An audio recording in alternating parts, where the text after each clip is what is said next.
no plans at all. Evil man's always transcending. Fighter like sheep, swallow everything. Always simpletons or pretending. We got no plans. In today's Moment of Clarity interview, I talk with comedian Greg Proops. You may know him as the star of Whose Line Is It Anyway, but he's done a lot more than that. He does some of the smartest, most politically aware comedy around, and I was lucky enough to chat with him following our appearance together on the live taping of the BBC radio show News Quiz, along with Liz Winstead and Andy Borowitz. If you want to hear more conversations like this one with Greg, check out my Moment of Clarity audio podcast, which is free on iTunes, Stitcher, and leecamp.net.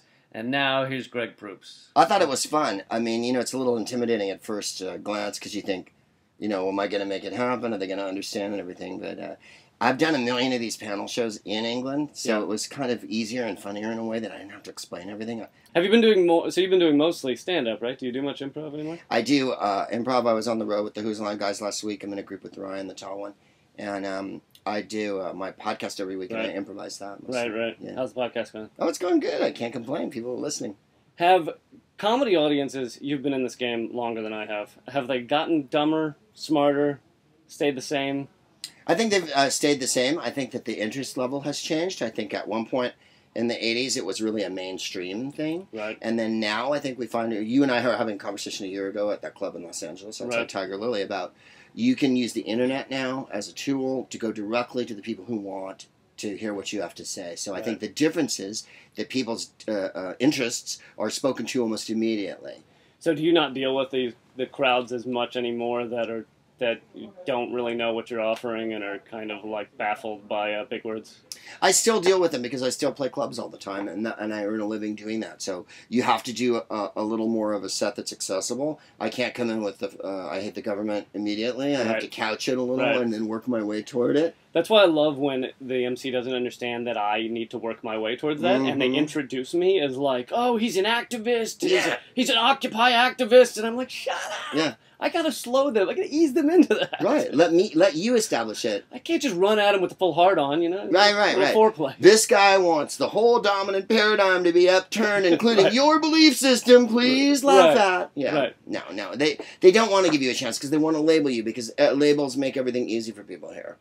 Have you fought against like political comic labels? Well, I never had to because I haven't been on Whose Line. Most I think the people that come to like a club think, oh, I saw him on Whose Line. Then they either hate me or like it, that I'm informed and have an opinion. You were funnier when you and the black guy would dance around. How come you don't do that? And then the other people are like, oh, you have an opinion.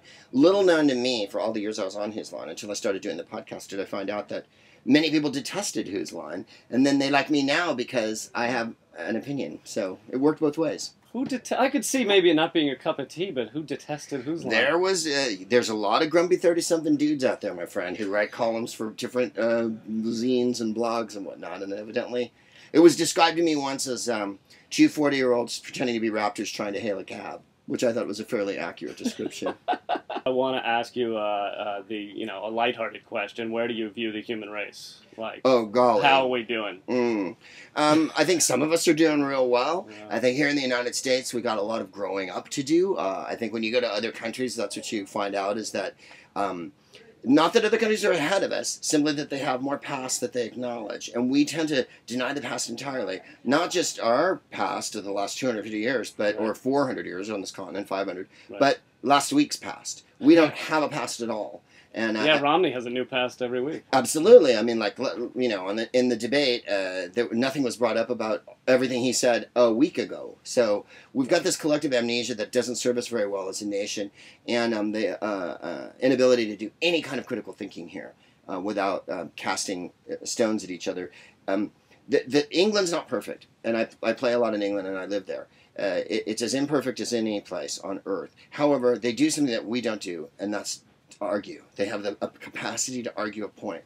Two opposing viewpoints can come on TV and discuss something, and we don't do that anymore. We just don't do it. We can't. It's like we're speaking different languages. We live in different spheres, and that's what drives me crazy about the dialogue in this country. There is none. So giving people this ability to think cognitively, to more deeper thought, do you think like it would start young? Because I've always said like if we just taught kids American history that actually happened, like that'd be a big step. I agree completely. Like, for instance, that the Indians were a sovereign nation, and that the Declaration of Independence was the worst thing that ever happened to the Indians, because then they had to petition Europe on their own without us. So they were basically our problem after that. No one ever teaches you anything like that. Or that Woodrow Wilson, who was supposed to be so great, was one of the most horrible... And a white supremacist. Very much so. And these are the kind of things they don't teach you. Helen Keller, for instance, I think it's in... Lies My Teacher Told Me. Yeah, right? Great book. Which is a superb book that all kids should be given. Her history is stopped at the age of 8. Once she learned to sign, and once she learned to communicate, and that wasn't that marvelous that this deaf, dumb, and blind child could do this. Right. Dumb. It's probably not what people who can't speak want to be called anymore. That term has changed. Yes. Mutes. In any case, she went on to be a feminist, an author, a philosopher, and a world shaker who went all over the universe. And a powerful socialist. Amazing person. And that part of her history is never taught. And like you say, if they would teach any kind of history at all, that would be really nice. Instead of just white guys in wigs wrote a document and we live by that document. And like the real history of Columbus would be inspiring, because kids would be like, maybe I can land somewhere with 20 million inhabitants and say I discovered it. Exactly. You know? It's that awesome, not the word imposition, but that being able to take that kind of power. They always say Cortez conquered Mexico with 100 guys and 20 horses. How did he do it?